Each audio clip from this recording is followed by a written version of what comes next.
and welcome to the Doofcast, the official variety podcast of doofmedia.com. Who am I? I'm Scott Daly, the hero of this here piece. And I'm Matt Freeman, that one bird with the arrow through his head. Why would you pick that one?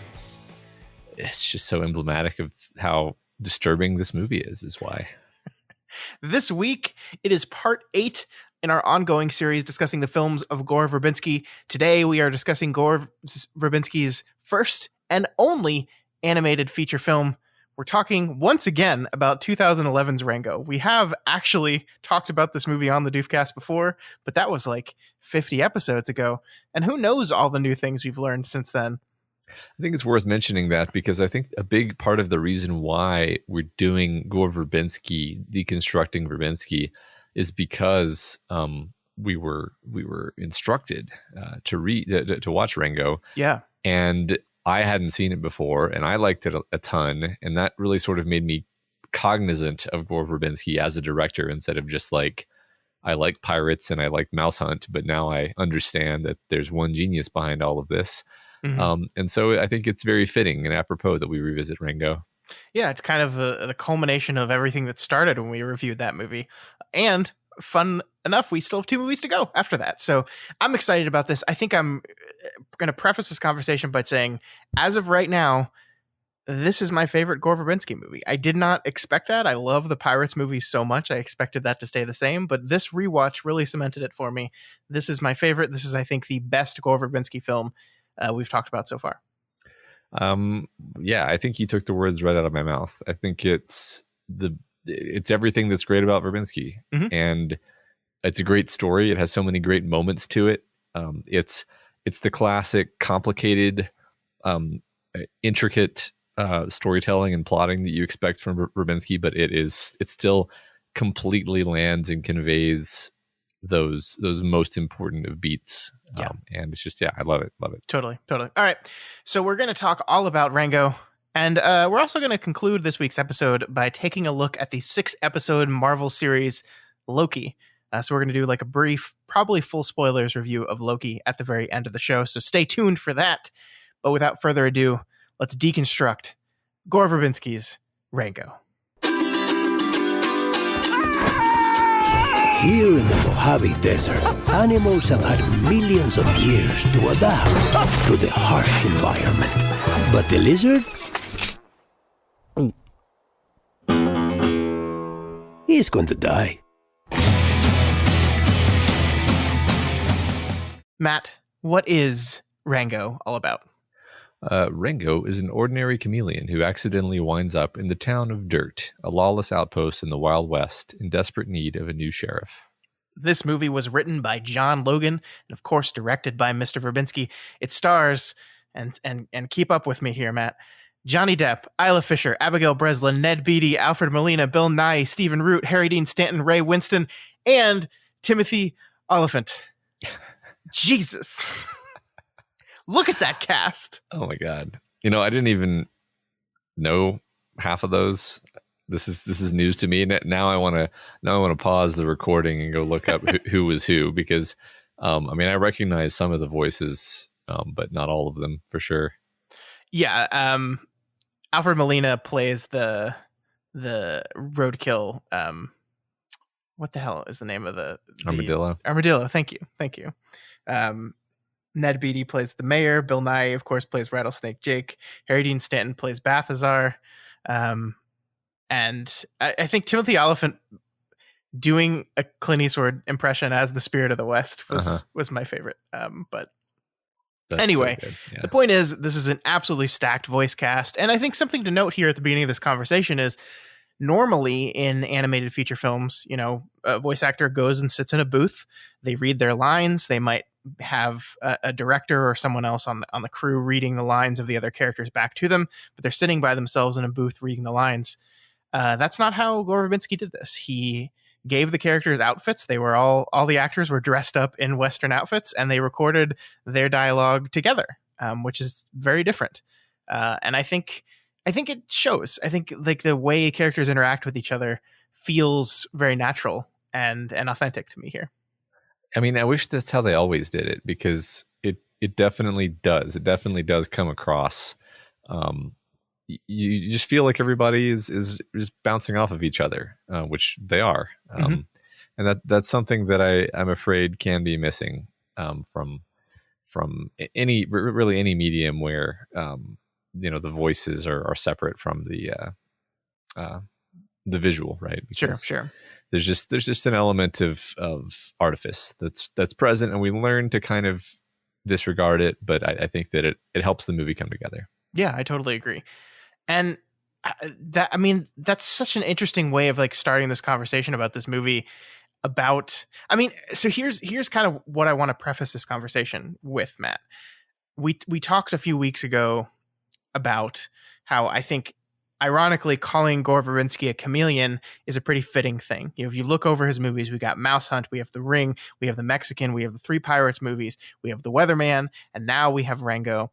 The one thing you can say about Gore Verbinski is he kind of shifts gears and shifts lanes pretty often. He did pirates swashbuckling adventure, he did horror, he did cartoon comedy, he did kind of a smaller independent relationship drama thing.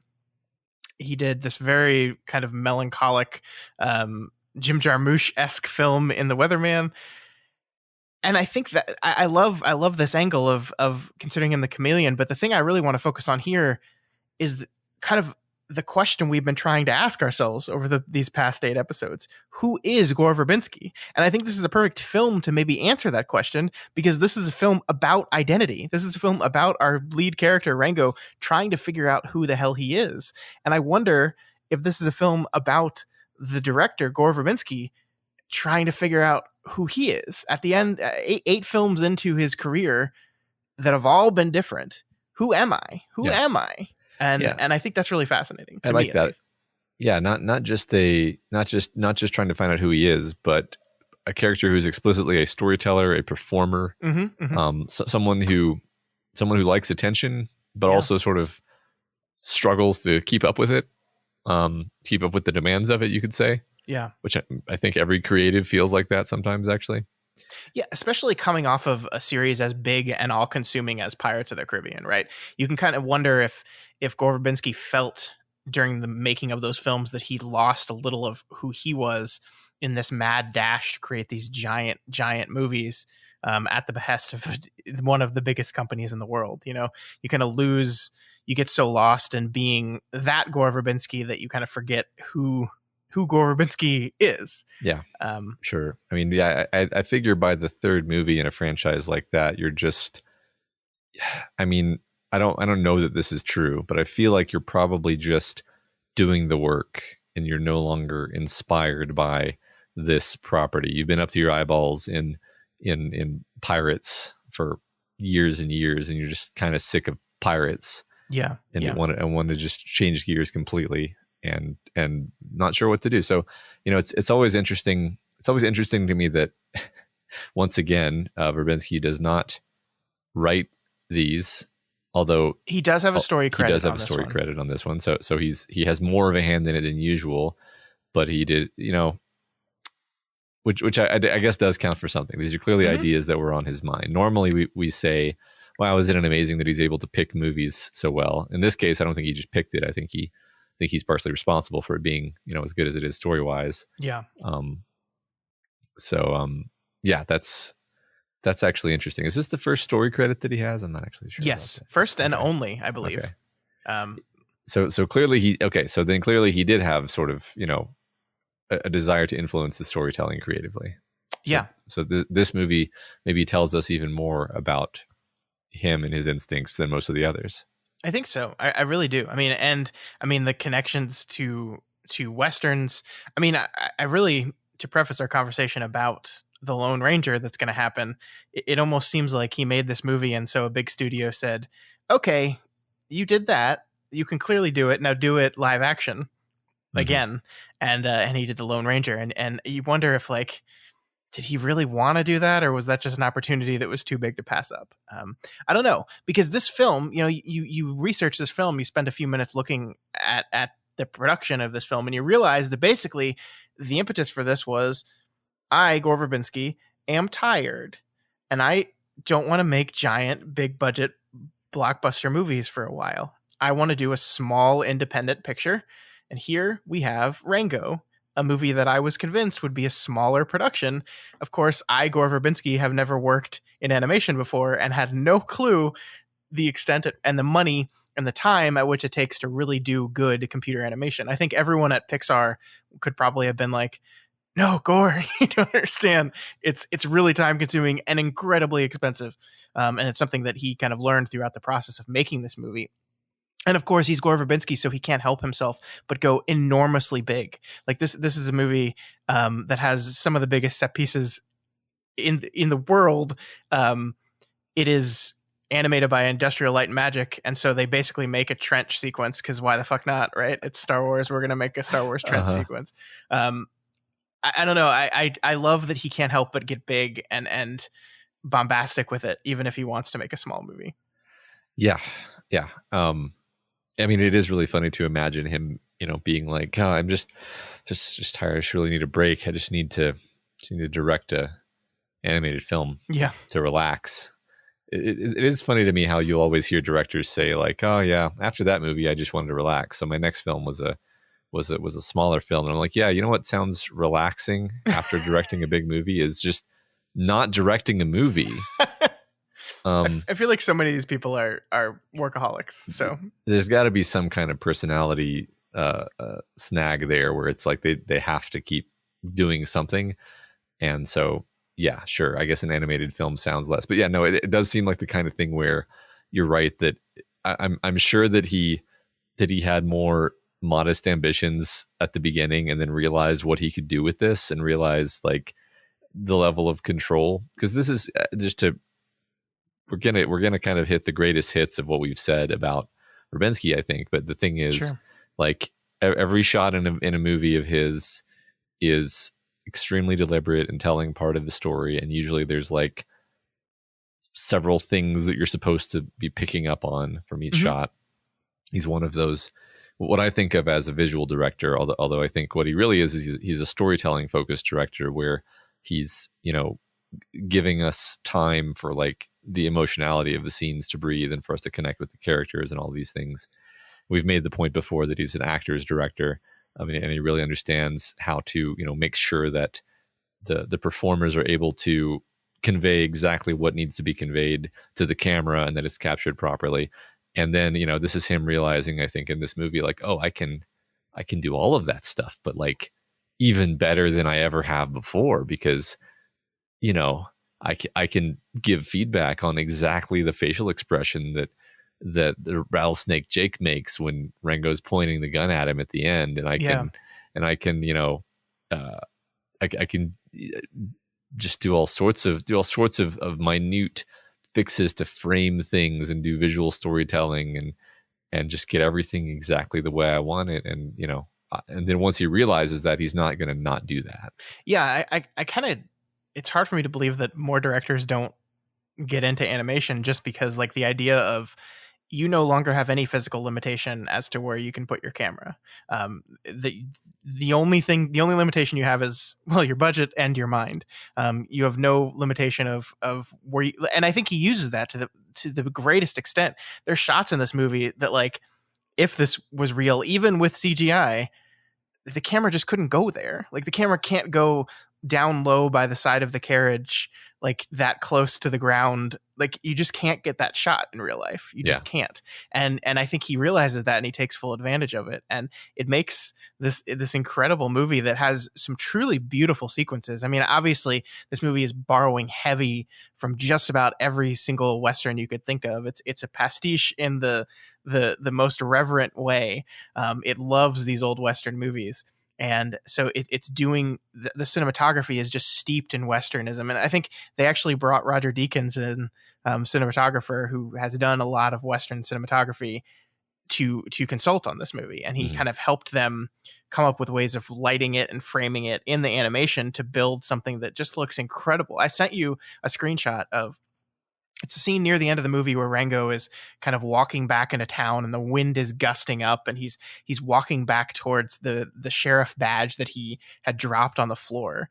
And it's this really close in shot of the badge as the wind blows the sand, exposing the badge as Rango walks up to it. It's like it's a beautiful shot. Like it's the frame, the lighting, everything about it is just beautiful.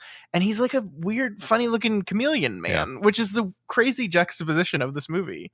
Not only is that a beautiful shot, but it's perfectly matched with the opening parentheses shot where he's forlornly walking out of town, and he actually walks out of town through the graveyard that contains all of the other sheriffs who died defending the town. Yeah. And he drops the badge, and you see the badge, and you see the gravestones kind of looming over him, and it's dark, and he's defeated. And so it's this perfect visual storytelling conveyance of he's lost. This is his metaphorical death as the sheriff. And then, like you said, he comes back. Everything is now light and white. The sand is white and blows off of the badge. It's a resurrection, right? It's all, visual storytelling, man. It's fucking genius. It is. And just the general concept of this movie is, okay, we're going to do a Western, but we're going to do it with the weirdest fucking looking animals in the world. The design for every single creature in this movie is so, it's like he took the pirates designs and animated them and made them animals, and it just they look dirty and gross. Like nobody looks good in this movie. Nobody does. But we're going to play it almost totally straight, not entirely straight, because I think the movie has some fun with the silliness of some of, like, as you mentioned, the bird with the arrow through its eye. It has some fun with this kind of stuff, but it plays the Western parts of the movie totally straight. And so there's this kind of constant back and forth of, man, this is really silly, but also, man, this is really kind of actually badass too. Yeah, right. It's a legitimately great Western movie that balances a absurdist comedy tone, which, again, this is a great Verbinski thing, is an ability to manage really unique tones, manage to both be, fun, but also serious when they need to be, and also nail in pathos when they need to. Yeah. Yeah. And I love the extended cast of characters that our protagonist surrounds himself with. This is just such a Verbinski thing, such a thing that I think he really fell in love with during Pirates, is having this really extended cast of knuckleheads around our main character. Like every one of these people is so unique and interesting. Like the Doc, which is the hair, I think, that's missing an ear. Like every one of you have the Native American coded bird, which, I mean, that hasn't aged great in only 10 years since this movie came out. But I mean, like every one of them are unique and interesting on their own. And like, I forget which one it was, but it's the one of the most goofy looking. I don't even know what animal it is. He's missing a bunch of teeth, and he's like the constant goofy one. The one with like the squeaky high voice. I was actually trying to figure out what animal this was. I was almost, I was low key thinking, like, is this like it's like some kind of cryptid that they've snuck into the movie that isn't an actual animal. Cause like if you look at, I wish I remembered that character's name so that I could look them up. But it was very unclear, and I think I know exactly who you're talking about. Yeah, I mean, there's a scene when like they're sitting there around the campfire, and then he just like sticks his head out and smiles, and his goofy teeth, like 4 teeth smile, and it's just hilarious.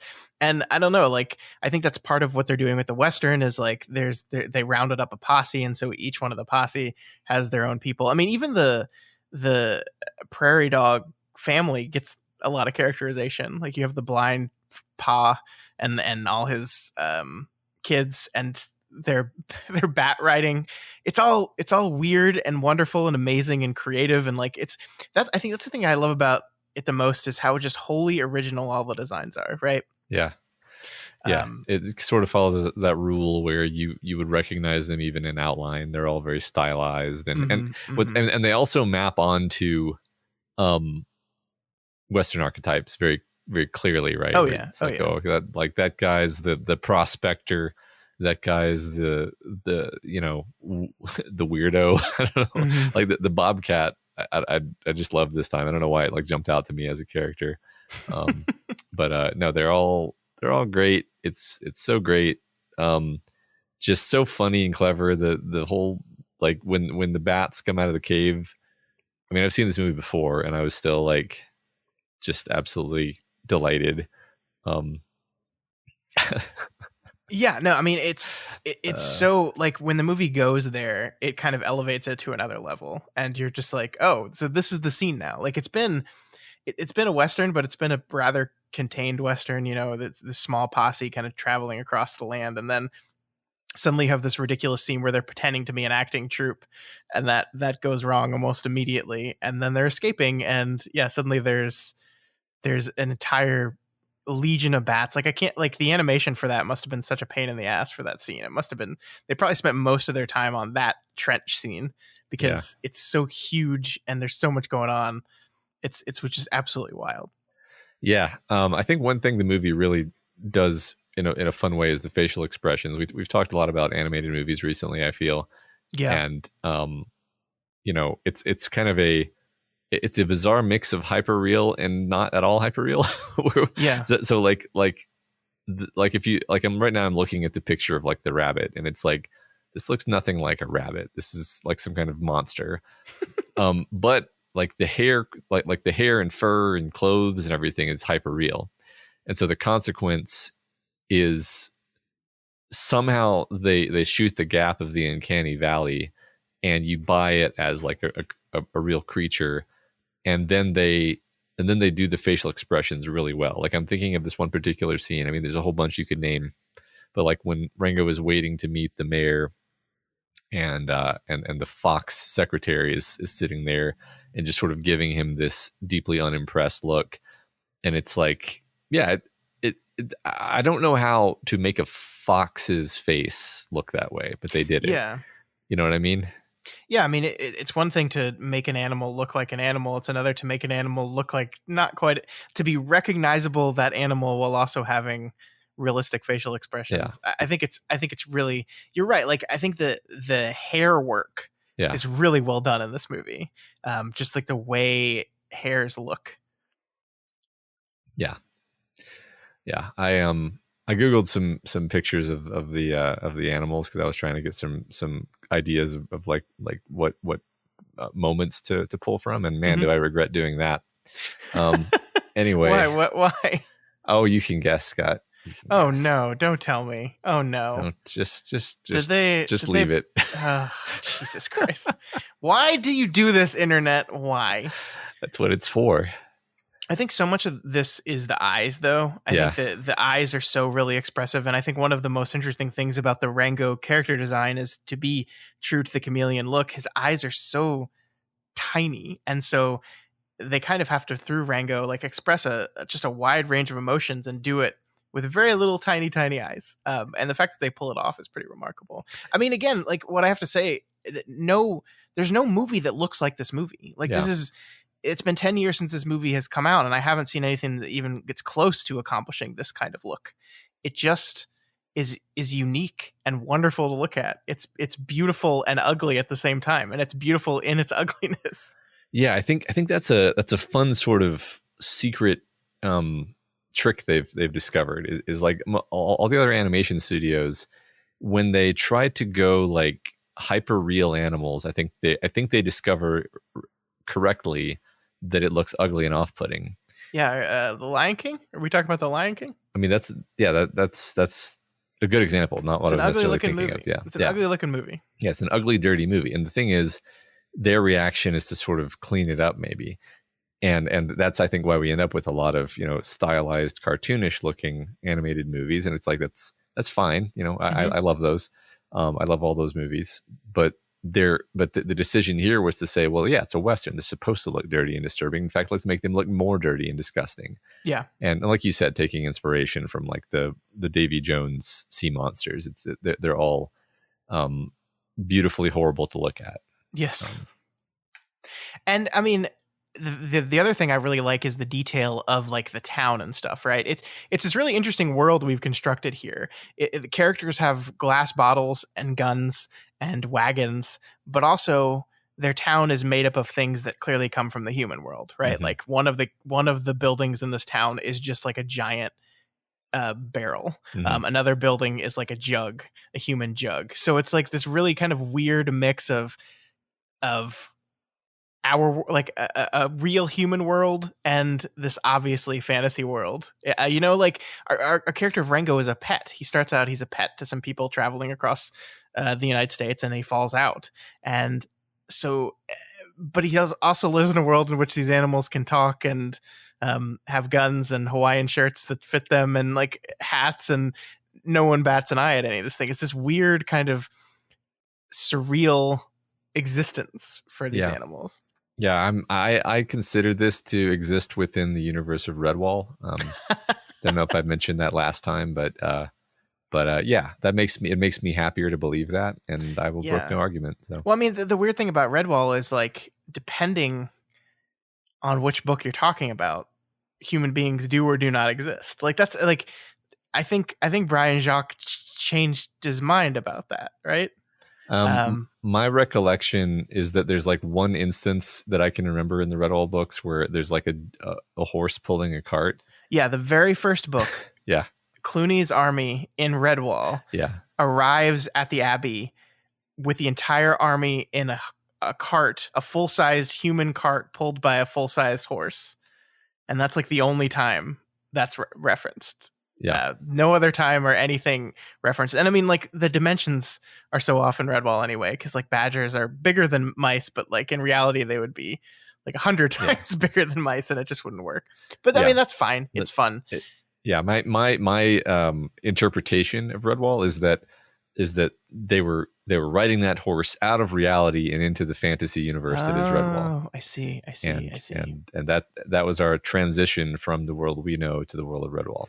But I mean, correct me if I'm wrong. Like, with the exception of that carriage, there, like, none of the buildings in Redwall are obviously like scavenged from human like trash and remains and stuff. And I was confused about this for a long time because I thought that Redwall Abbey was a human abbey that was inhabited by the mice, but it was in fact apparently built by the mice. Yeah. And that just confused me a lot because it's like enormous. It's like, so they built it way too big for themselves. I don't know, man.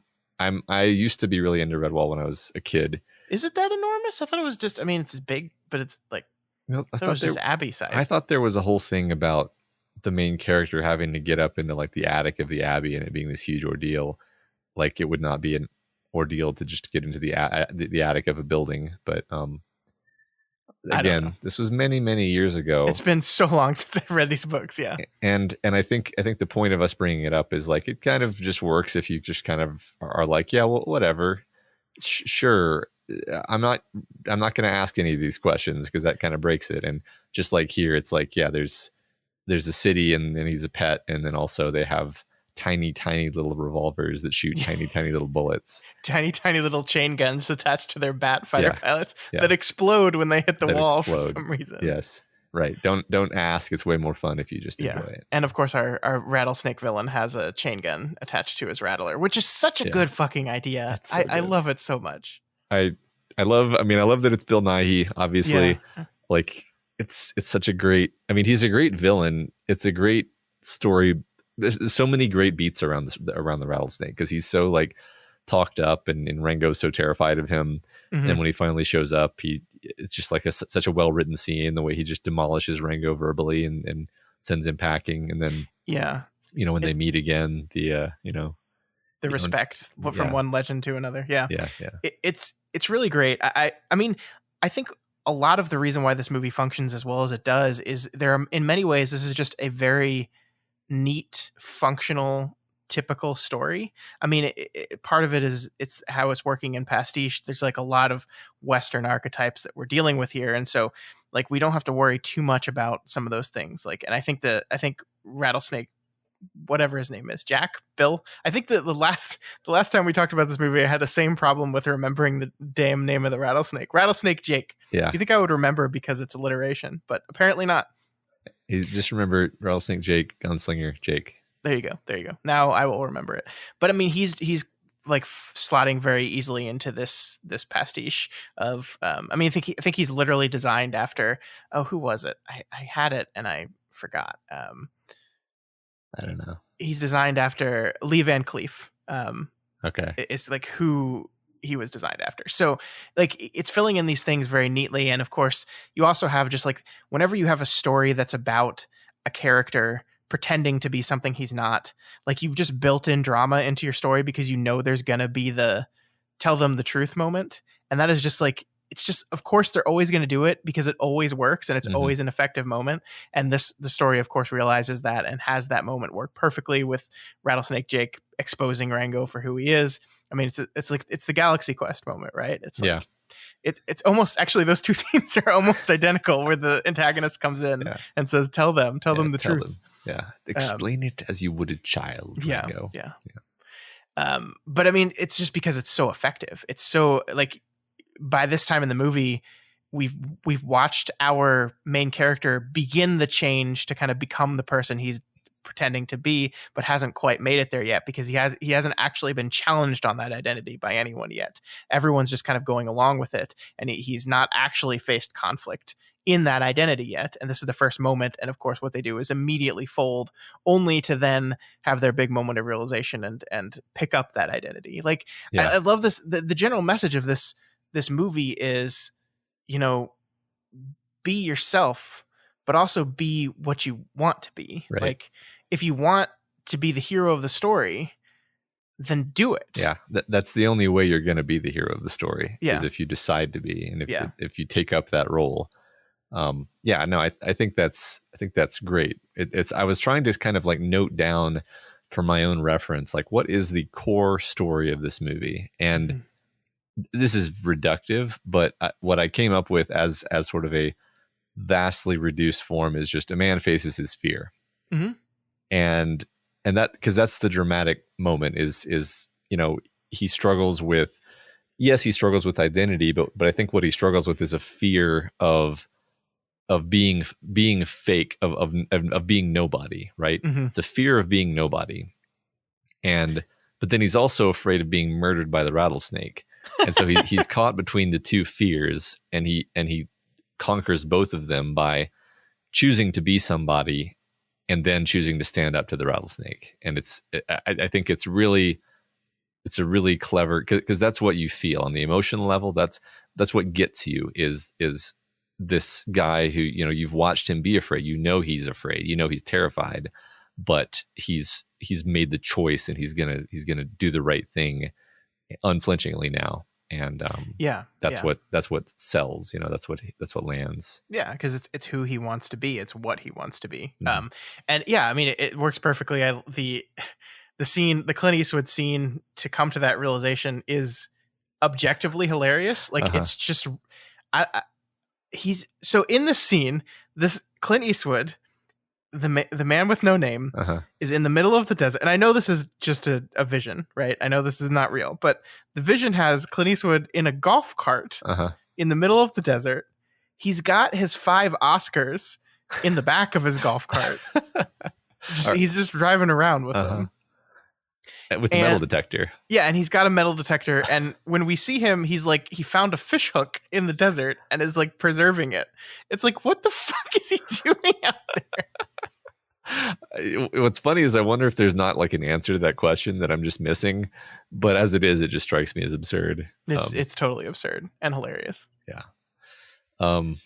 I just love that this movie exists. One thing I kept thinking is like, I'm just so glad this exists and I can watch it with my kids, because it's got that fun sort of like Dark Crystal thing going on where it's like, this is kind of dark, but it's not so dark that I feel bad at all sharing it with my kids. Like, I love the moment when the rattlesnake is, you know, strangling the love interest, and she says, "Go to hell," which is already not a thing that would be in a kid's movie. And then he says, "Where do you think I'm from?" It's like, holy shit, this is great. Yeah, this is so great. Like this, I mean, I know maybe it's a weird thing to focus on, but whenever I'm watching something with my kids, I'm at least partially aware of like how I think they're perceiving it, and that kind of thing makes it fun for me to watch with them. No, totally. I love that. I love that character. I think she's really the interesting thing about this is that she technically does have a romantic interest with Rango, right? They're technically romantic partners at some point, but like, I don't know. That feels, if it's just like a tacked on bit, like the movie is not elevated or hurt at all by it. Like, I like her just separate of her interest in Rango as just this, like, she's playing into a trope, maybe not a trope, but like an archetype of a Western, which is like the Western woman whose parents, she's the Susan Delgado of Rango. Like, that's exactly. She is the Susan Delgado of Rango. And people that haven't read Dark Tower are not going to understand that. But if you have read Wizard and Glass, you know exactly what we're talking about here. Yeah. And you know, she's the one who kind of drives the plot because she knows that something is off. She doesn't know what's off exactly, but she's pushing things forward to try to address what she knows is wrong. Yeah. And yeah, I mean, I do have a question about this plot though. So this is just literal plot mechanics here I'm trying to understand here. So the mayor turns off the overflow pipe, meaning no water is getting to the town. He's doing this to drive the price of land way down so he can buy cheap and then build his, like, presumably critter version of Vegas, and then turn the water back on and gets all the money in the world. And they're like, and one of the things they ask is like, how would he get control of the water? But like, at the beginning of the movie, we see he already has control of the water, because he's the one that like does the ritual with the holy I forget what it's called, the thing that opens the water pipe that every Wednesday they go to get water. He's like the leader of that ceremony, right? So like, when everyone's like incredulous at how the mayor could have gotten control of the water, that's how it's already there. I don't know. Am I reading too much into this? I guess it didn't occur to me. I mean, I guess I figured like they didn't realize that there was anything upstream of that thing. You know, they just sort of thought that was that was a God-given source of water, maybe. That he already controls. That he, or at least as in his mayoral duties, is the one responsible for administering the holy pipe. Whatever. Yeah, I think that was more it, where it was like, well, obviously he's turning the water thing, so the water's coming out, and then now he's turning the water thing and the water's not coming out. So what could possibly be happening? And then they found that there's a valve, you know, upstream, whatever the word is for a pipe. Which honestly, when we saw the moving cactuses, I really thought that was just still in his spirit vision. And then it's a key plot point that the armadillo that got run over and we saw his midsection entirely flattened is ordering the moving cactuses to open up the valve. Yeah, well, I think that's the thing, is we are sort of in magical realism land where where you can get unflattened if you have a pure spirit. Yeah, if you make it to the other side of the road. And I have no problem with walking cacti in a world with talking chameleons. So. No, I don't either. But it's just like the movie kind of set it up as that's part of his spiritual journey, and then it's a very abrupt cut back to it where Armadillo goes now, and then the cactuses move and open the thing. It was just like, oh, okay. Stuff like that struck me as very Verbinski for some reason. Just the idea where you know the screenwriters are maybe sitting there going like, but how's he gonna time this? How's he gonna time the opening of the thing? And then Verbinski's like, well, we got the walking cactuses. We should use the walking cactuses as that'll look awesome. It's to me, and this is going to be ironic considering this is a movie about talking animals, but to me, it's the moment where we go into the walls and mouse hunt and see that this mouse that they've been battling against like has a bed and a room that he's decorated, and it's like you take the established rules that already exist, which is kind of like, isn't this funny? Like, these two men live in this world and they're just trying to stop this mouse, and this mouse is kind of outsmarting him to go, oh, but no, the mouse is anthropomorphic and like an actual thing with a personality, and so it just elevates it to a different level. And I think the same thing happens with those cactuses, where you're just like, oh, we've taken this above the level we were operating on. So what you're saying is Mouse Hunt takes place in the world of Rango because it's actually an anthropomorphic mouse, And furthermore, that means Mouse Hunt takes place in the world of Redwall. Yes. Okay. It is actually, little known fact, after he defeats the two men and helps them start their yarn cheese business, Martin of Redwall. I knew you were going to go there. Martin saves the world. He returns to his roots and takes up residence. Actually, Martin has such a tragic backstory, but that's for another day. Actually, Martin of Redwall, I think, was the first book in that series I read, which is weird. I did not read Redwall first. I read Martin of Redwall. I think that's probably the one that comes chronologically first. I believe it is, yeah. But it's like, I think I just like literally said, hey, there's a mouse with a sword and a shield on the cover. That's fucking cool. Yeah. I want that book, Mom. Give me. That's metal. Yeah. Yeah. All right. We've gone way off topic here, but I don't know. I think that we're in a really interesting place where movie 8, we've got 2 to go, but I think this movie really cements what I think Gore Verbinski is. Again, I think that's the great, not irony, but the perfect thing about this movie is, it just, everything seems to come together in this movie. Everything that he's been doing, like we talked about this with Pirates, but I think this movie even more so, this ability to really take everything that is Gore Verbinski and put it together. And I don't know, it works on me in every ways the movies work on me. Like I love like sitting there and pausing the movie while I'm watching it just to look at the great cinematography, the great shot selection, the great animation. I love the ways in which the character's acting is working on me. Like Johnny Depp, we haven't really talked about Johnny Depp very much. He's extremely good in this movie. Mm-hmm. He's very good. Yeah. And that all is working on me great. The story is working on me. The music. This is who did the music again? It's the same person that always does. I think it's Hans Zimmer. It is Hans Zimmer. Yeah, the music's great.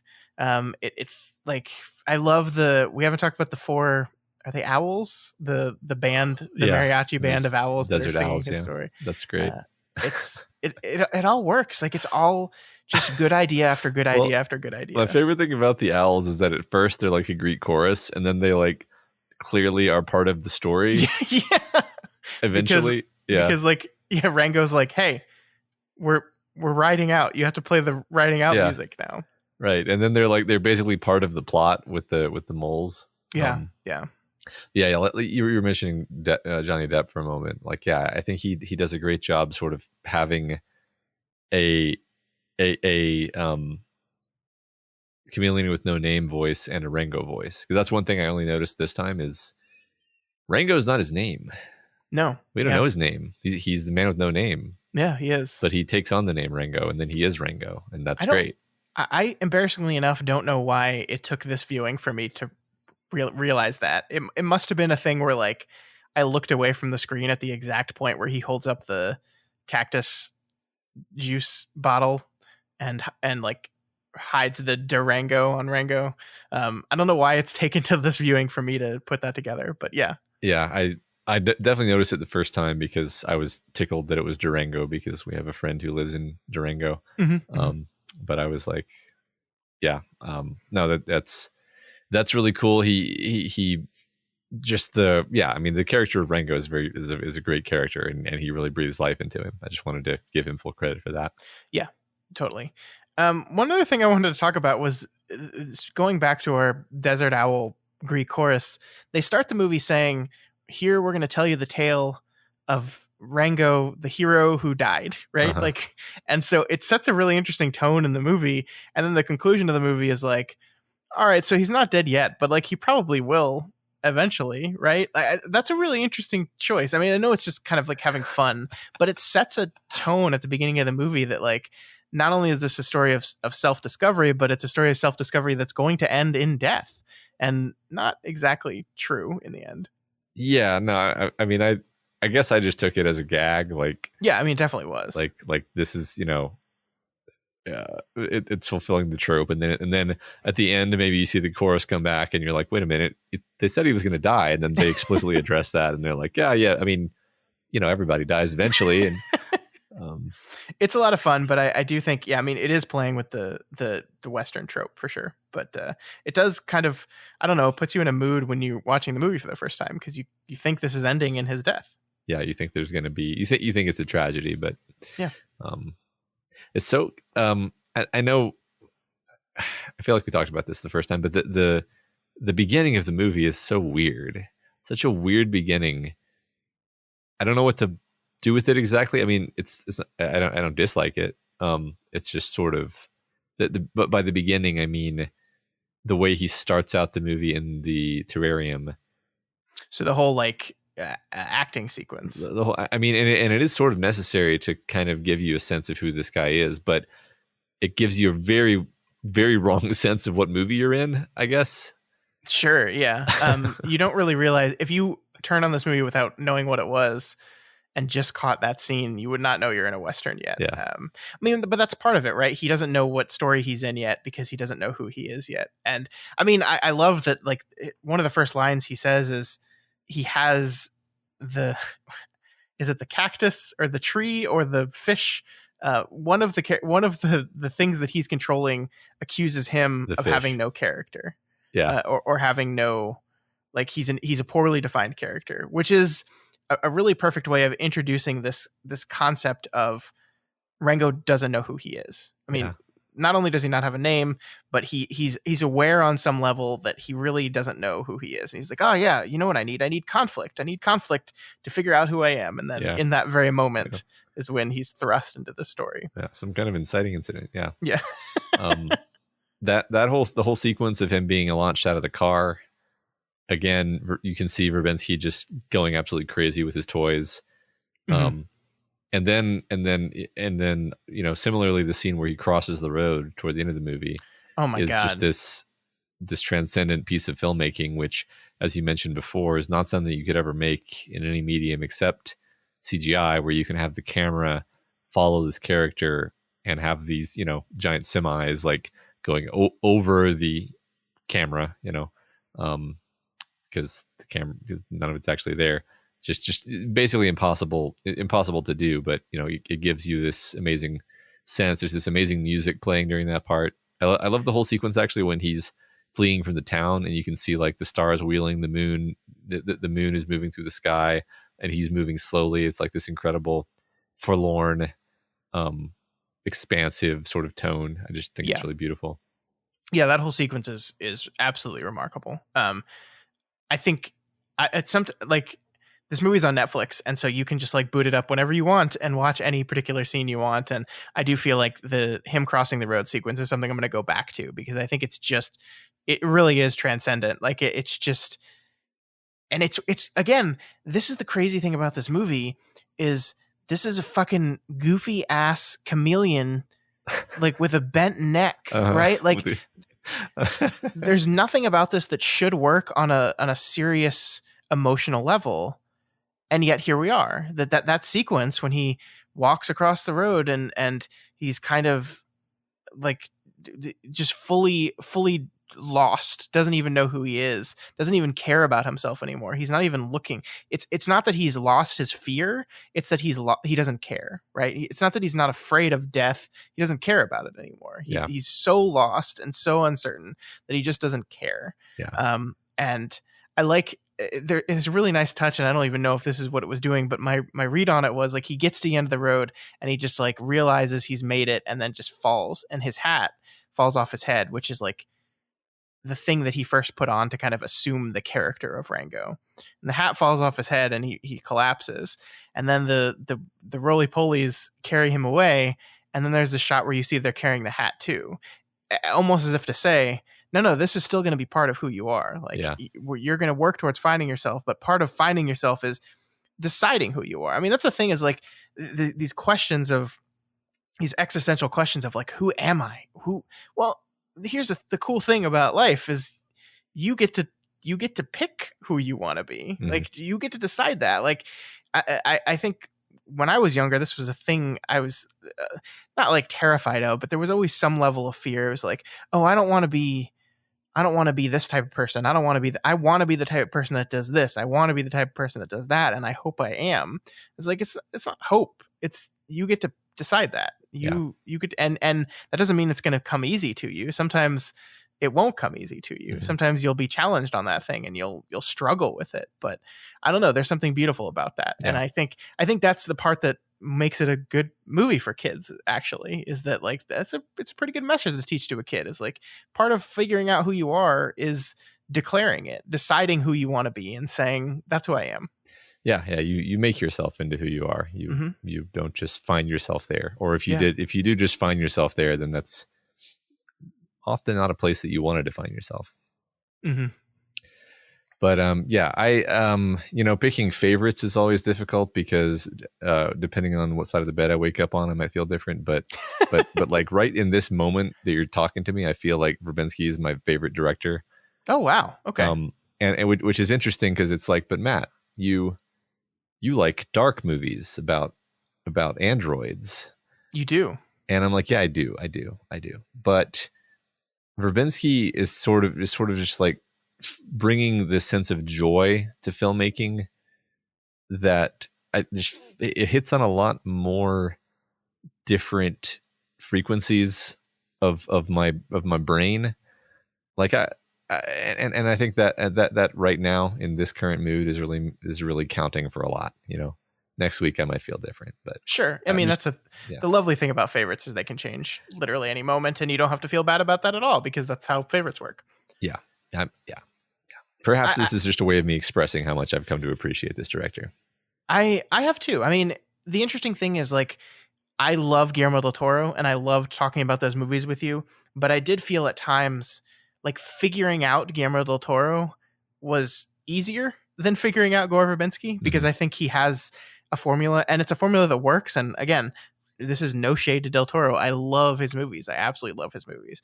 But I felt like you even had a list. You had a running list of Del Toro-isms. And it's not that there aren't Verbinski-isms. There certainly are. But I think he's, I don't want to say more complicated, but like he's just a very interesting, different kind of director in that like cracking him has been a little bit more of a struggle to me. Like there's not like, I think it's all come together in Rango in my mind. Like I think I finally get the totality of him, and I'm really interested to see whether the last two films that we have to cover shift that or just confirm these feelings I have. But I feel like this is the moment, especially in this viewing after watching those previous 7 films. It's like, okay, I finally get him.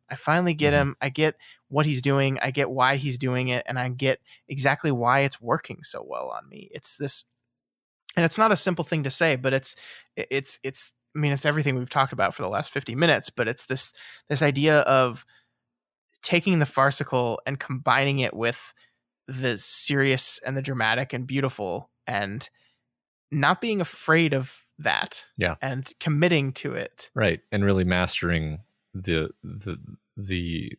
full color palette of narrative. I mean, we both think David Fincher is great, and we did a whole deconstructing Fincher.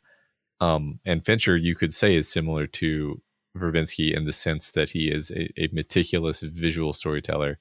Every visual element of his films is under his precise control.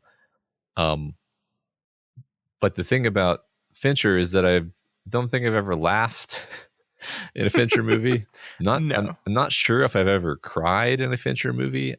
Definitely felt horrified and empty and desolate and cold and maybe angry. I don't know.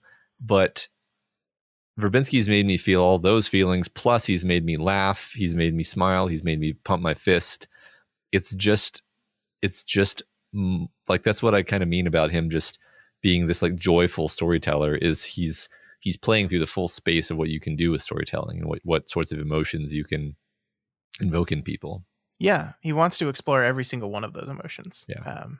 It's so funny because I haven't seen the movie in years, but A Cure for Wellness, the final movie we'll cover in the series, is a movie I remember being very unlike that, like much closer to The Ring. So I'm really interested to see what that ends up looking like. I don't know. We'll see. Yeah, I mean, The Ring, I don't want to say it's like a Fincher movie, because I don't know what I would mean by that if I said that, but like it definitely is more the cold tone. even down to the visual styling being something that isn't altogether out of place in a kind of a Fincher context. Yeah, I mean, I don't know, like we could this whole journey for Verbinski is kind of like Rango, in his early performance in the movie, kind of putting on different hats and trying to figure out who he is. Mm-hmm. And so like, maybe I'm this guy, maybe I'm the ring guy. Mm-hmm. And no. But then, I mean, the interesting thing about that is if he returns to that kind of style in A Cure for Wellness, maybe he's like, oh, well, I don't know, maybe I am. I mean, the thing about, discovering who you are as a person and as a creator is you're constantly testing it. You're constantly changing it and experimenting and trying to figure out that kind of thing. So I got to say, I'm not looking forward to the next film in this series. I think I've seen The Lone Ranger before. I don't remember very much of it other than Johnny Depp as Tonto it's just not a good look. But we'll see. I mean, this is, I think, the one I've been looking forward to the least out of all of them. So, well, I've never seen it, so I'm looking forward to it in the specific way that, hey, it's a Verbinski movie I haven't seen, and there's only a couple of those actually. So. I mean, hell, maybe we'll both end up loving it. I don't know. We'll see. Yeah, I mean, I'm sure there'll be some things in there to love. Maybe there'll just be some problems. The first thing I noticed when I looked at the Wikipedia for it is that it has 3 screenwriters, and I usually see multiple screenwriters as being a little bit of a not a red flag, but a warning light, maybe. Yeah, I mean, you wonder. Was this Disney? I don't know. Lone Ranger. Yeah, not sure. But you wonder with a movie this big, yes, if he had enough control over it. Yeah, right. Because that's a thing where anytime a director or anytime any type of creator that to be like a master delivers a poor performance, you can always sort of be like, okay, what happened here? And usually find some answer along the lines of like, well, they didn't really have control over the finished product. Yeah. But it's interesting. Like, I see Terry Rossio, who was Pirates of the Caribbean, on here. I don't know.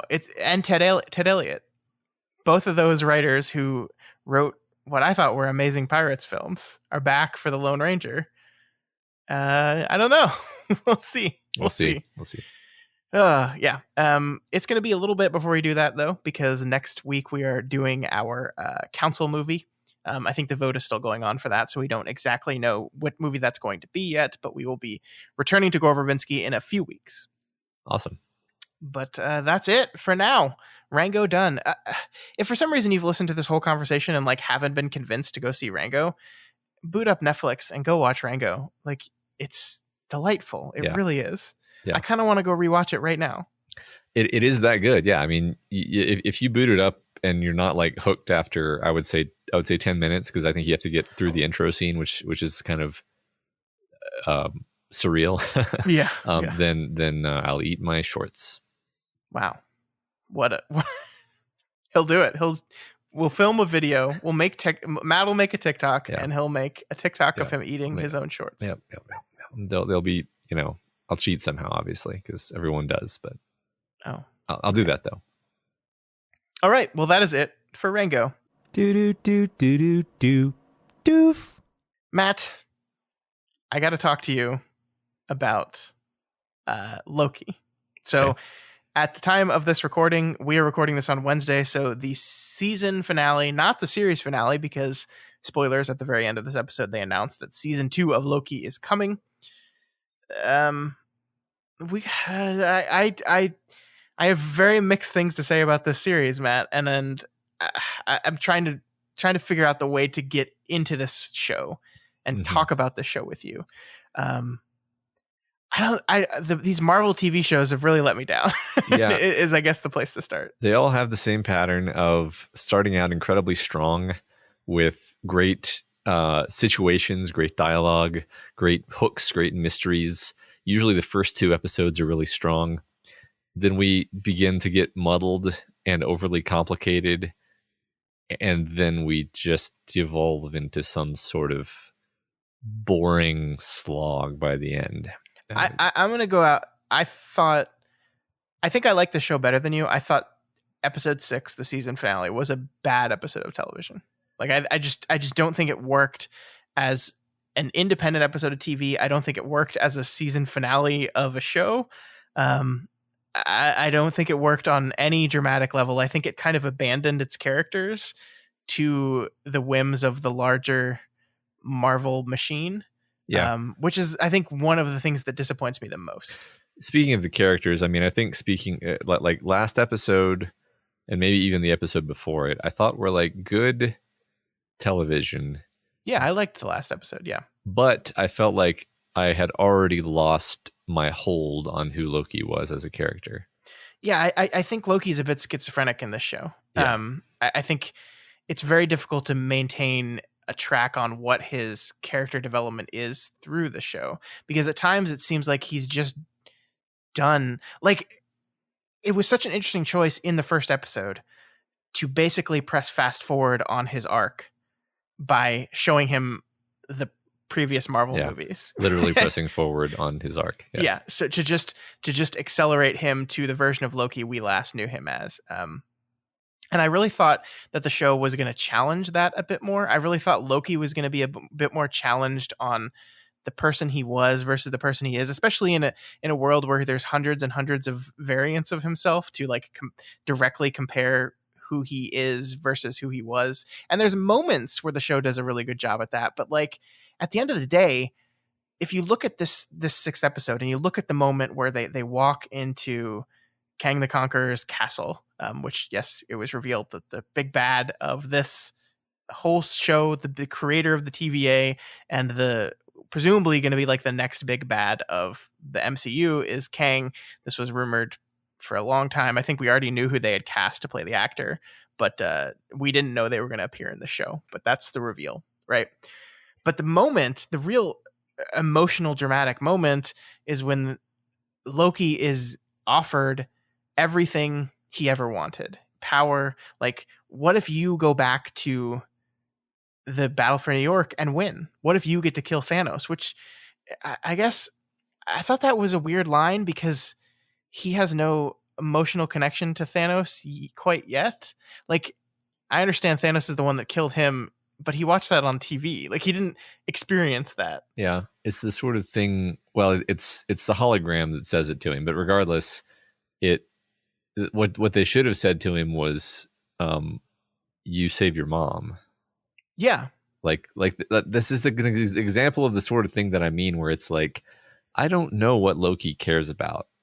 I don't know when he's running frantically through the TVA at the end of the episode. What is he feeling? I have no idea. I mean, it's not Hiddleston's fault. Hiddleston's, crying and crying half of the time, basically. There's so much emotion that I'm like, what? Why are you crying here? Are you crying because you love you love Sylvie, which I don't buy at all, because that's not set up properly? Are you what is happening with the characters? So that's a good question. Why does he love Sylvie? I don't know. I don't believe that I sort of, in the back of my mind, kept entertaining the idea that the whole love story between them might be a sort of put on that was part of a long con, because that's the sort of thing that you have to expect in a show about two Lokis. But it turns out, no, there's no long con. Yeah, it's interesting in this story about the god of mischief, how little mischief there actually is performed by the Lokis. I really, really thought this series was going to be like an Ocean's 11, sort of like layers of misdirection, and the trailer kind of made it look that way. Remember when the trailer prominently features like what looks like a heist, and it turns out, no, that's just a flashback to him being the bank robber in the urban legend or whatever. Yeah, I mean, it's really interesting, because one of the things I thought when I looked at this trailer was that this was going to be almost kind of like a procedural show, where like the god of mischief Loki every week goes on a new mission with Mobius to like deal with a different problem in a different timeline. And like that seemed to be the type of show that it was going to be. I mean, that's the thing about these Marvel shows, is it doesn't seem like they actually want to be TV in the classic definition of what TV is. I mean, the closest of these three shows to get to an actual television show instead of just a really long movie is WandaVision. And that's only because like that's the gimmick of the show is that it's like TV. But like this Loki is just a 6-hour movie. It just is like, and I really thought when I first saw it that, oh, we're going to do a TV-esque type procedural, but the show is not interested in being that at all. It kind of abandons that in the second episode. It's just like, no, we're not actually doing that. Isn't it funny that Star Wars forgot how to make movies, but suddenly became really good at making TV shows, and and Marvel figured out how to make really good movies, but can't make TV. Yeah, I mean, it's like I know I'm sounding super negative right now, and like the thing is, I overall really liked WandaVision. Like I don't think WandaVision is a bad show. I just think toward the end of it, it lost my emotional investment by a large fraction. I was actually still invested to the end of that show, just less than I was earlier in the show. But this show lost my investment like halfway through, like completely. And it's because I don't understand what's going on with the characters at all. I really like the first 2 episodes of the show. I was ready to declare this my favorite Marvel thing. And I like WandaVision way more than you. The only thing about WandaVision I don't like is the final episode. And yeah, I think it's the really that moment where Loki is offered everything he ever wanted and he turns it down. And I don't feel that. Like that should be the big moment for his character, right? It should be the big moment where he is offered everything that the person he was at the beginning of the show would have wanted, and he says no to it. That should be the culminating moment for his character arc.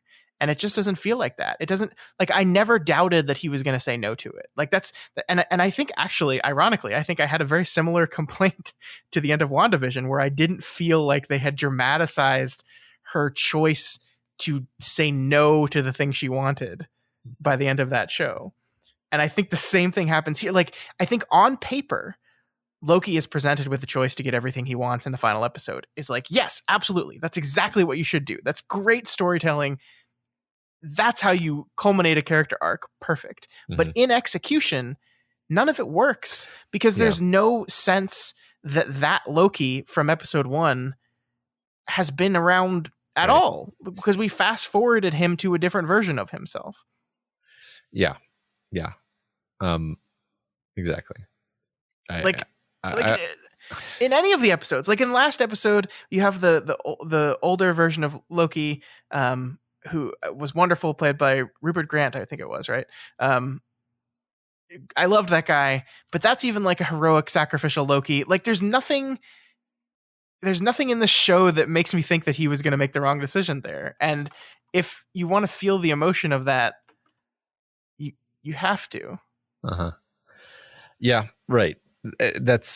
I don't think that I want that from my Loki, I think is my problem. And maybe this is my problem. Maybe I'm kind of a fan of admitting when maybe the reason something doesn't work for me is actually because I wanted it to be something different, and therefore it's kind of my fault.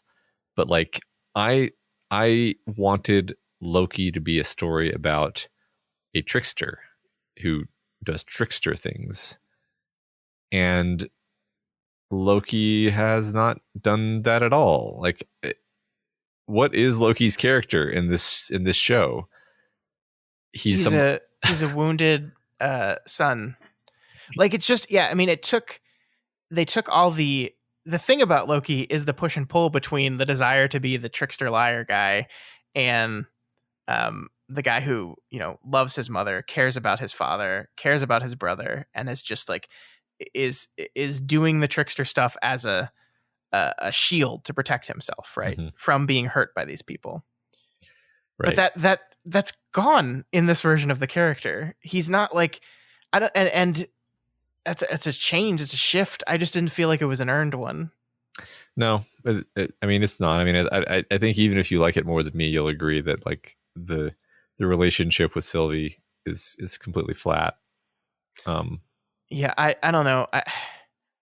I think I like Sylvie more than I like you. I like Sylvie as an independent character. Like I understand Sylvie more than I understand Loki. Like I understand why she felt like she needed to kill Kang. I understand her motivation and what was driving her through the series.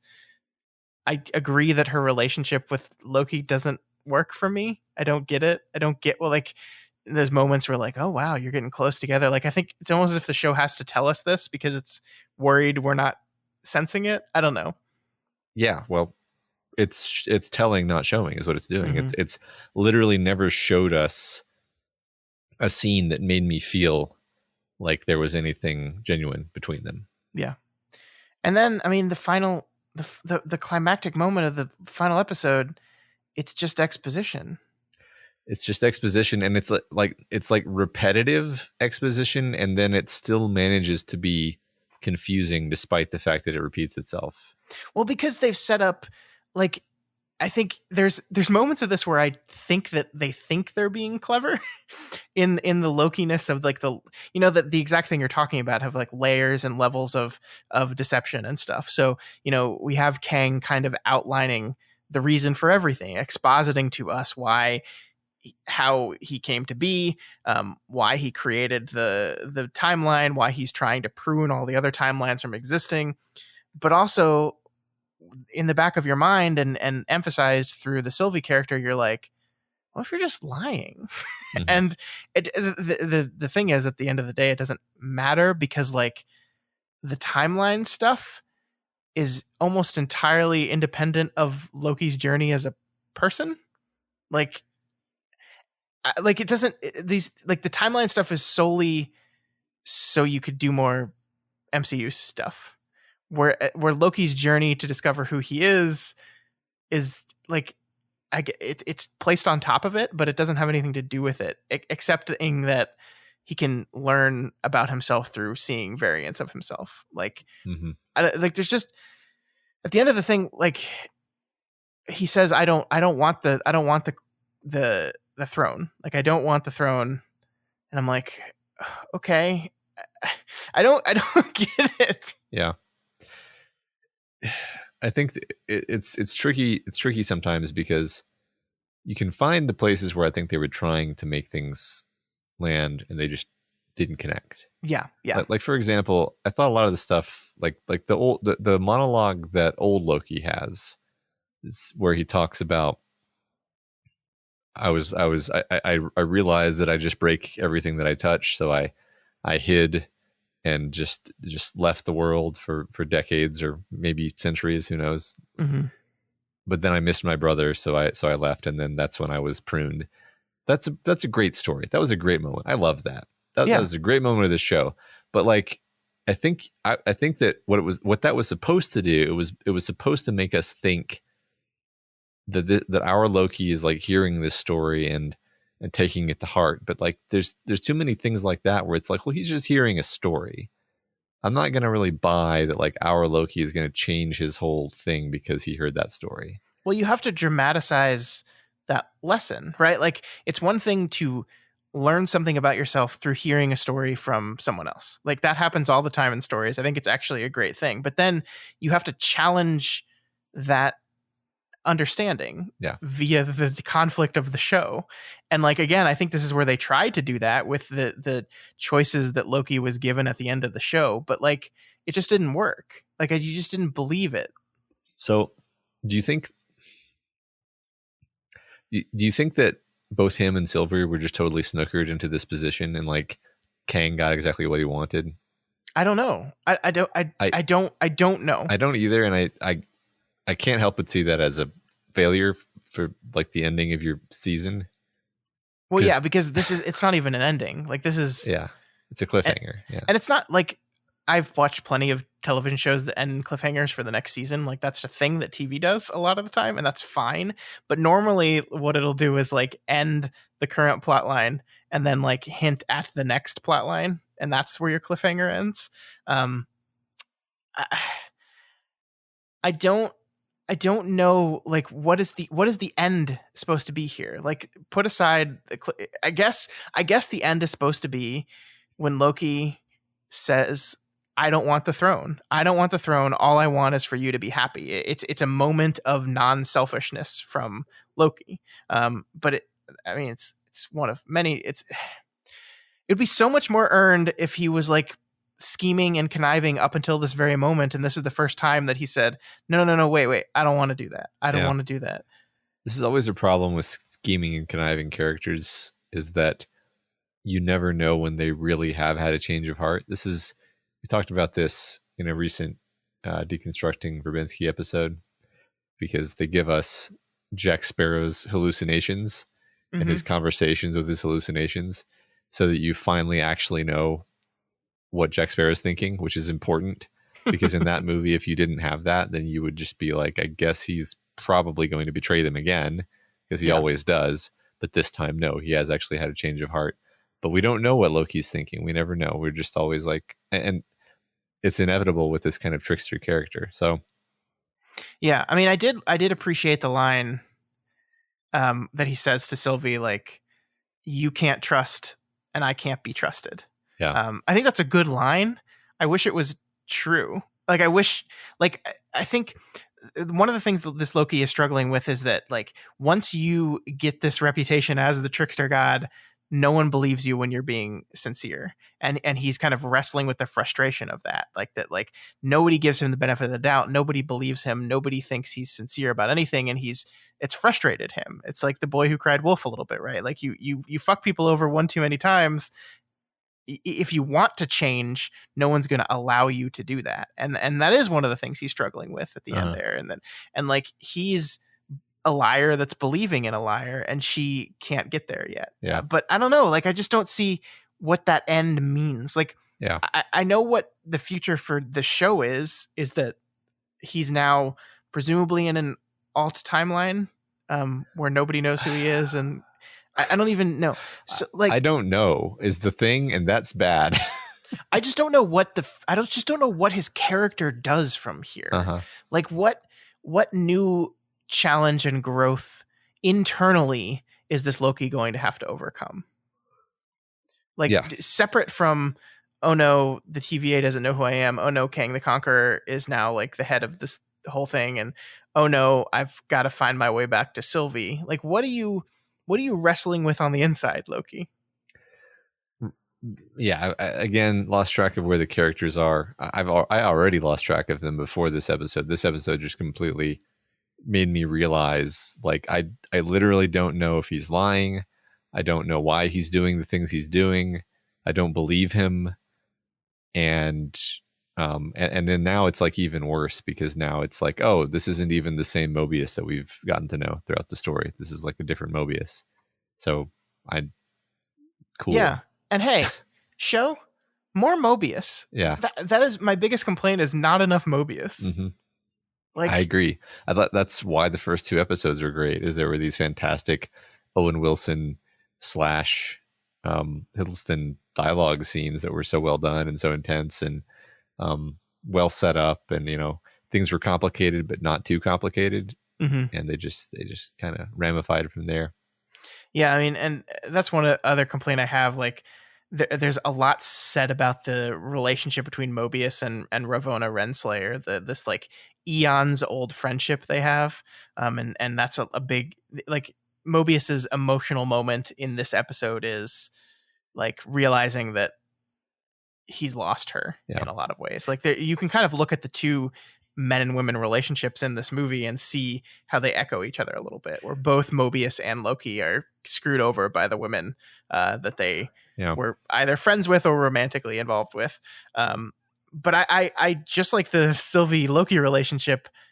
I don't know if there was enough work done earlier in the show to establish like exactly why the Ravonna Mobius relationship was so close and why we should feel bad about this. I mean, I think the problem with it is because the TVA is framed for us as this incredibly untrustworthy organization that we don't feel good about at any time. And because she's the figurehead of that organization for so long, there's really never a moment where, because there are scenes in this show where Mobius and her are like shooting the shit and like establishing their rapport and like showing how close they are and friends they are. But like, when you, the reader, the watcher, are watching that episode, you're just tense because you don't know who this woman is, and you don't know if she's on the side of the characters you care about or not. So the real emotion of that establishing of the relationship doesn't land because you just see her as antagonist. Yeah. I agree that none of that was, I mean, we keep using the word dramatized because it's exactly the problem. Like okay, this is my writing note. This is probably super hackneyed, but it's like the first thing I thought of. But it's like, you don't have that long dialogue scene where they're like, hey, remember that nest of Gundarks you fell into and I had to go save you? No, you have a scene where like something happens. Somebody shoots at Renslayer and Mobius like immediately dives to take the bullet, but like maybe it was a blank or something. I don't know. It doesn't matter. You visually, dramatically show that these characters care deeply about each other. Mobius is like loves her, would sacrifice his life for her without even hesitating. And maybe even you could do it the opposite way and show that like she really does care about him actually. Mm-hmm. It's not all just talk. She's not just waiting to betray him the whole time. And then you actually care when the betrayal happens, because you don't care at all when they're just talking about it. That's not how we work. That's not how movies work. Yeah, I mean, and she's antagonistic to him the entire show because he wants to involve this Loki. He wants to do these things, and she's the police chief that is shouting down Riggs and Murtaugh. And like, you don't have a scene where Riggs and Murtaugh are like really emotional with the chief of police, because that's not how that relationship works. They're antagonistic with him. They're in their way, and that's exactly what Ravonna is. She's in Mobius's way here. She's preventing him from accomplishing the things he wants to accomplish. And so if we build her and characterize her as only that thing, then we can't be sad when she betrays him. Yeah. Because that's consistent with their relationship. Yeah, and I mean, she was seeming sketchy, the whole movie, the whole show. So it's like, you can't. I think that this is a problem that arises a lot with stories that kind of pass a certain horizon of complication, where they're trying to do too many different things and the things contradict with each other. So like you said, she's sort of the obstacle. She's the chief of police who won't let Mobius do what he wants to do. At the same time, we're supposed to feel this pang of emotion about this betrayal. You can't have both of those things. Like, you got to pick one. Yep. And which is so shitty, because Gugu Mbatha-Raw, who plays Ravonna, she's a great actress, and I actually liked her in the part, except when they were trying to do something they hadn't set up. Yeah, there's a lot. It's funny how much of the show I think rides on the actors being just really good across the board. Yeah. Except I think for Sylvie, who I think suffers from just her character being like, I'm angry and I don't trust anyone. I'm angry. That's the character. I mean, so there's not a lot she can do with it. Yeah, her literal thing is I don't trust anyone, and that's the same place we lead for her. Yeah. At the end of the show, right. I'm gonna get my revenge. That's I got it. That was the story. Yep. There's not a lot, and I never believed that she had any affection whatsoever for Loki. I thought the kiss at the end was the most strained and awkward thing in history. Interesting. I don't think it was quite that bad, but maybe I'm exaggerating slightly. I do think, like, at the very least, I can see a path forward for her character, because they haven't arced her out. I think this is something that Dan Harmon from Community would talk about, as like, you eventually arc your characters out, and then you don't know what to do with them in TV shows. Loki is arced out of his own show. I think he's achieved his arc. What left is there for him? So at least Sylvie has not arced out of her show yet. Yeah, that's true. I mean, maybe she's the protagonist of the next movie. Wouldn't it make? Here's the thing. Like, I swear to God, we're gonna be done ranting about this show pretty soon. But so everyone was predicting that it was Kang the Conqueror that's gonna be the big bad in this thing, and I think that's fine. Whatever.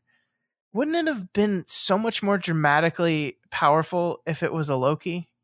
If the thing at the head of this whole thing was a variant of Loki? There was a time when I thought that was going to be the case. I was just when they realized that the TVA that the timekeepers were fake. I was so sure it was going to be a Loki. Because that just seems so obvious. That seems like the most dramatically correct thing to do. I mean, I actually had a suspicion that it was like this Loki, but in the future. Sure. But I think part of the reason I had that suspicion is that I thought that the evil variant they were chasing for the first half of the show was like this Loki from the future. Mm-hmm. But then no, that wasn't it. So like I had that suspicion in my mind for a long time that they were going to do something like that, and then they just never did. I mean, it would be. I still like maybe I'm just being overly hopeful, but part of me wants that to still somehow come true. Like like in the end, we find out that this is all just a 5 levels deep Xanatos gambit where time traveling Lokis have orchestrated this whole thing in a way that defeats Kang the Conqueror and puts Lokis on top in a fun and zany way. But the show has not actually earned my confidence that they have executed on that. I have very little confidence that is going to be where it goes. I have one nice thing to say before we leave Loki. Okay. Which is I really like the shot when the two of them are sitting across the desk from Kang, and there's a crack through the floor between them, and it emphasizes the symmetry of the shot and the fact that their color schemes are perfectly flipped. She's got blonde hair, he's got black hair. She's got a black outfit with like a gold flash at the collar. He's got a white shirt with a black tie. He has a gold sword. She has a black sword. They're just mirrored. They're mirrored. Yeah. Visually. No, that's great. Thought that was good. That was a good. I liked it. I was like, I get it. I get what you're doing there. Yeah, no, that's great. I mean, like so much of the production design I loved. Like I loved everything in the TVA. I loved the look of that. I actually liked the look of Kang's castle, like not just that crack in the floor, but like the whole thing is cracked and splintering as if like it's barely being held together. Like it really, I think Kang is blustering a lot in this. I think he's kind of bullshitting. I mean, there's nothing in the show that says that, but I think this whole thing is way more tenuous than he thinks it is. And I actually do really love the actor's performance, whose name I'm blanking on right now. He was in The Last Black Man in San Francisco, which is a wonderful movie. He was also in Lovecraft Country, a show I didn't like very much, but great performance. I really liked him. I love the shift when he crosses the threshold of the moment where he no longer knows what's going to happen. And he goes from this incredible confidence to like this exciting unease. I think that was really fun. Yeah, I thought that was another moment where I was confused. I was like, he could still be lying. So yeah, I mean, he could be. I didn't think he like. That's the thing is, I trusted everything he said, and I think the show wants you to, but I wish it didn't. I wish it didn't. Yeah, I thought that was fun. Yeah. Should have been Loki. The only way to dramatize a Loki learning that getting everything he wanted won't make him happy is by seeing a version of himself that got everything he wanted. Like that's just it's so easy and obvious. Yeah, right. Okay. Oh well, that's season 1 of Loki. One of these days we're gonna find one of these shows that we just unapologetically love. Yeah, it's funny. I feel like I was pretty fully positive about WandaVision, and it's only with the passage of time that I've just kind of normalized, which is how time works. But yeah, I liked WandaVision more than this for sure. I still think like the first 3 episodes of WandaVision are incredible. Yeah, I loved them. Yeah, me too. All right, that is Loki. I guess we'll talk about season 2 whenever that comes out. Have you seen Black Widow yet, Matt? We're not going to talk about it here, but have you seen it? No, I'm going to go see it in theater. So no, I haven't seen it. I rented it because we have a baby. Yeah. Shucks. Yeah, well, I'm going to try to take my kids to go see it. See how that goes. Good. Yeah, so maybe we'll talk about that next week. Hopefully. But that is going to do it for us this week. If you have any opinions on Rango, Gore Verbinski, or season 1 of Loki, you can reach out to us via email at doofmedia@gmail.com or on Twitter @doofmedia.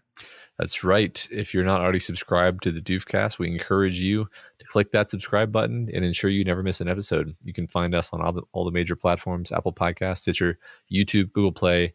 Any place that podcasts are. That's right. And you can find this and all of our shows over at our website, doofmedia.com. A small announcement for you folks. We do a book club every month, usually on the last Friday of the month. We are switching it up this month. We're not going to be doing book club on the 30th. Book club this month will be on August 6th. So if you are following along, and we're expecting us to see you in a couple weeks, it'll be 3 weeks, not 2. So yeah, always make sure you follow us on Twitter, and you can see those updates and changes to our schedule. Yeah. And if you like what we do here and want to support us, well, you should head on over to patreon.com/doofmedia and pledge at any level, subscribe to our services, and you get a bunch of cool bonuses, including our bonus podcast called Other Levels of the Tower, in which Matt and I talk about adaptations of Stephen King stories. This month, Matt, what did we talk about? We talked about The Shining by Stanley Kubrick. Wow. What a movie. What a movie, that Shining. It really is, yes. Better than Loki. You can put that on the box. It's pretty, excuse me, it's pretty good. Whoa. Whoops. Did not like my quote.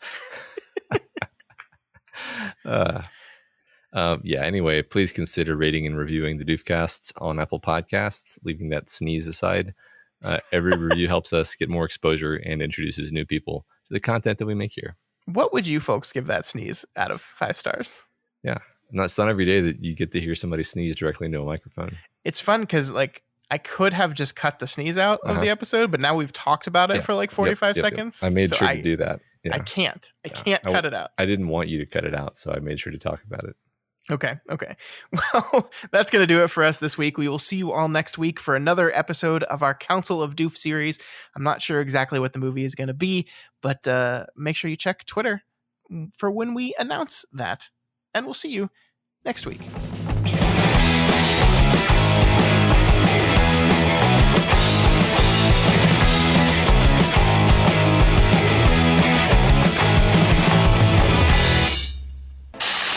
My name is Doof, and you'll do what I say. My name is Doof, and you'll do what I say.